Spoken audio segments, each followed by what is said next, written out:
Right. I'm sorry, but my hair is as cool as fucking shit. It was one of my stereotypical woman statements, actually. My hair, I was like, come on, mate. Girls have got a 5-year plan, right? And they love their hair. I've got a 5-year plan for my hair. And I did. I formulated it.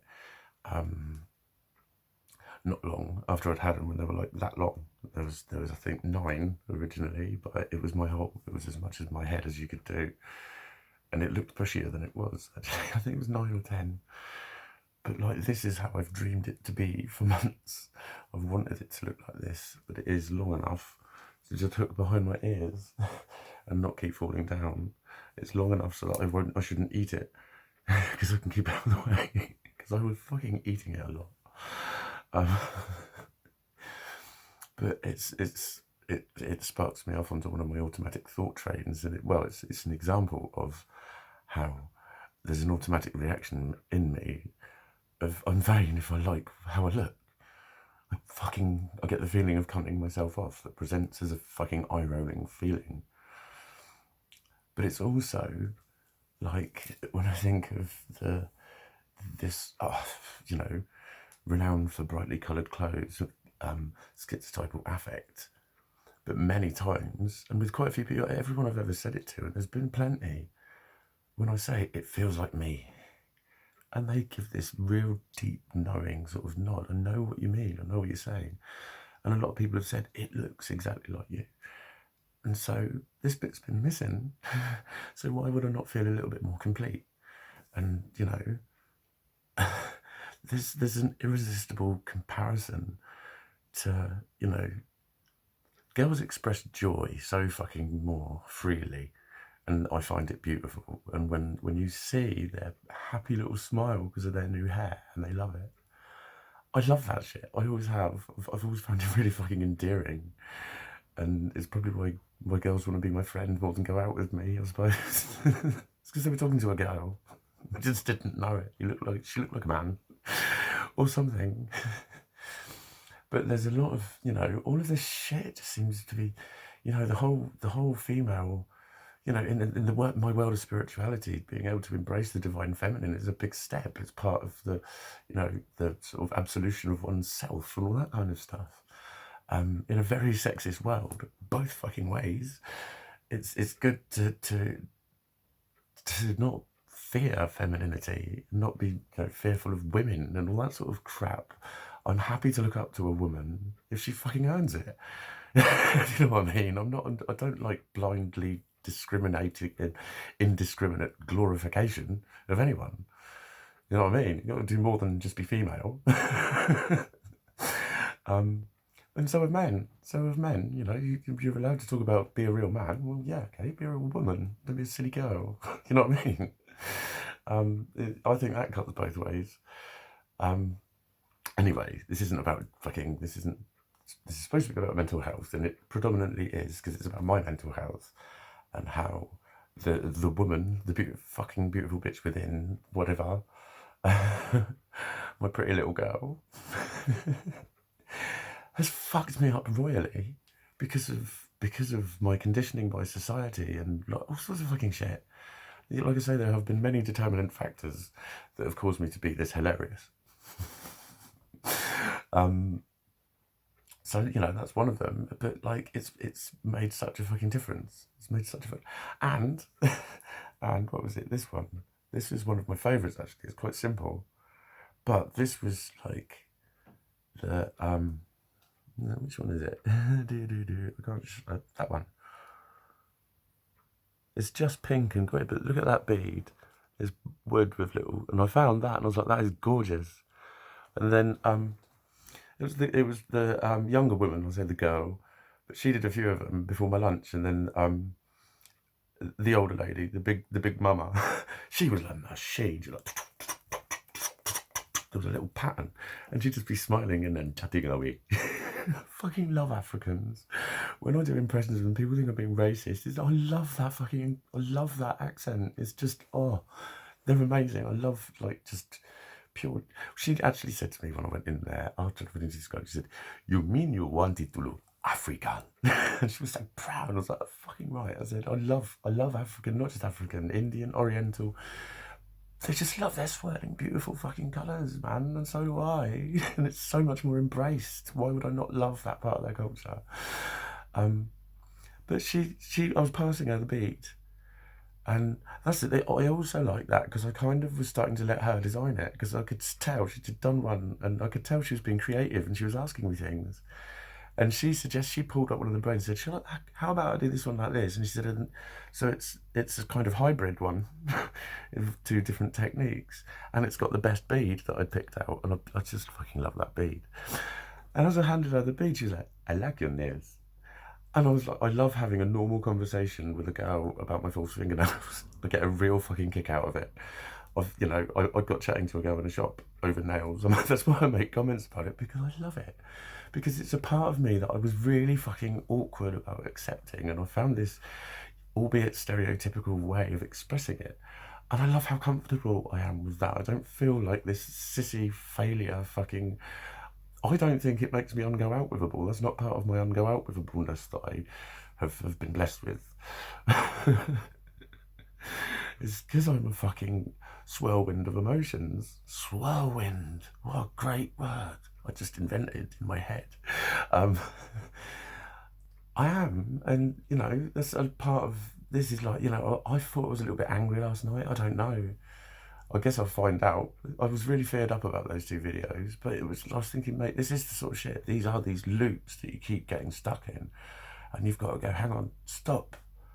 If it's looked at this way, it's not, but then I know that looks like I'm expecting the world to revolve around me, because that's what society's been told about people with fucking an attitude problem, which is actually a mental health disorder. There's a great deal of fucking confusion, and I don't want to come across as someone who's being belligerent. I want to come across as someone who's saying, I want to change the fucking world. Yes, I do. I do. I believe I was born to. I told a girl that once, and she fucking, it landed. It landed. It was one of those where it would look fucking massively inappropriate, but she didn't find talking to me inappropriate. And she would, like, when she saw me come up to the smoking area, she'd go, Mikey, like that. It's like, who wouldn't respond to that? A lovely little thing calling them over. But she was just bang into spirituality, and I just, my inner knowing came up about it, and I told her, you're one of the people that's going to change the fucking world. You need to live that shit and do something with it. And I could tell I could see in her eyes, she was like, fucking hell, I'm going to cry. She's a starseed. She is a starseed. It's fucking written all over her. So I just told her that. And in a way, I'd like to see what's going on with her. But in another way, I'd like to never see her again. I'd like her to be this, like, weirdo that was about 20 years older than her in a nightclub one day and told her something. Because she was, like, we talked a lot. We talked for about, like, probably a couple of hours throughout the night. And it was just always about cosmic shit. You will get me talking, and I look back on it and think she was giving positive affect. She recognised me. She made that connection. She indicated visually, come here, sit here, I want to talk to you. That's my simplistical child shit about communication. When I'm in a group, I really find it difficult. And I've always struggled with that and thought it was just social anxiety, but it's not. It's actual poor brain function. It's inefficient learning is what it is. So without knowing it, she had just slotted into my very limited format of communication, and she was mega interested in all the cosmical shit that I was talking about. So of course I fucking talked to her. It was fucking heavenly fucking interaction with that woman. So it's like, of course I was like, I'm gonna, like, she was lovely. She was fucking adorable. She was fucking adorable. And of course, if I was an appropriate age, I would have, like, been looking at her differently. But it was nice to not look at her like that and think, yeah, you would, but don't worry about it. But then there was still a lot of keen interaction with all the stuff that's, like, near and dear to my heart and my mind and my soul. So it was actually, like, fucking better than chatting someone up and taking them home in my book. That's why I don't want to see her again. Typical fucking man. I've got what I wanted from her, now she can fuck off. Oh, aren't we though? But yeah, no, this is like, I've been up since 4:20. I don't feel groggy or knackered. I feel fucking fairly together. I'm going to do some meditation. I'll be able to get to the gym for about 7:45. I'm working today, so it's like take a fresh set of clothes out to the gym with me, so then I'll be like breakfasted up, trained right up, getting in my motor, listening to some tunes, getting back in and amongst the world, having a purpose, a reason, something to do. Someone is taking some time out of their working day to pay me for something, a product that they want, and I'm providing them with that, you know, and my soul is whole. And my spirit's at ease. That's the wrong way around. That's a song lyric, isn't it? But I can run my fingers through my hair. I could never do that. When I did that before, I'd always get this like snap, snap, snap, snap. There was a lot of, you know, because it would just been come at, and it was always maintenance jobs. So basically, and a lot of this was new work. So I've lost that frizzy fucking fluffy. That's why I always hated my hair, because I know what it's like when it grows. So now I've like got something that almost behaves like human hair. But I love it, and it's also very pretty and colourful and so me. And I bought this yesterday, £1.25 in a charity shop, and it's got little flowers on it. But it looks like a snake. It looks like I'm carrying a little snake, doesn't it? I think it looks like a snake. I fucking love it because it looks like a snake. I'm not really into snakes. They feel weird in my hands. I'm not scared of them, but it's just the way they move. I'm like, oh, I don't like it. Sorry, I don't like it. I don't like it. I've had a fucking massive one on me, a big fucking boa. But if it slithered around me, I would feel creepy by it. I'd feel creeped out by it. I was just hung on me for a picture, and it was like probably just been fed. It was half asleep. It was just, it was really docile, so it wasn't scary. It was just a thing. But it was like, imagine if it did just go, because it was big enough to kill me, I reckon. But yeah, I'm not really. What the fuck am I talking about snakes? It's just, I don't know. You know, but a big core principle of me is celebrate your little victories, and you know, the more that you give thanks for things, the more things there are to give thanks for. So you've got to lower your expectations to gain an attitude of gratitude. But then your gratitude's genuine and it's coming from within. But in my world, I would say you are beginning to vibrate at the frequency of the thing that is around you, and that's why I analyse a lot as well, because I look at where I am in the world, and I think when I see people, hear people saying shit to me, I'm thinking, that's because I think that, isn't it? That's why people are randomly fucking turning on me sometimes and pushing my buttons, as it were, because I'm vibrating at a toxic frequency that I'm aware of, but I'm unable to just wish away. That's another simple way of looking at what I'm actually trying to fucking manage. Like, my emotions aren't me, and they're powerful. Is another way of looking at it.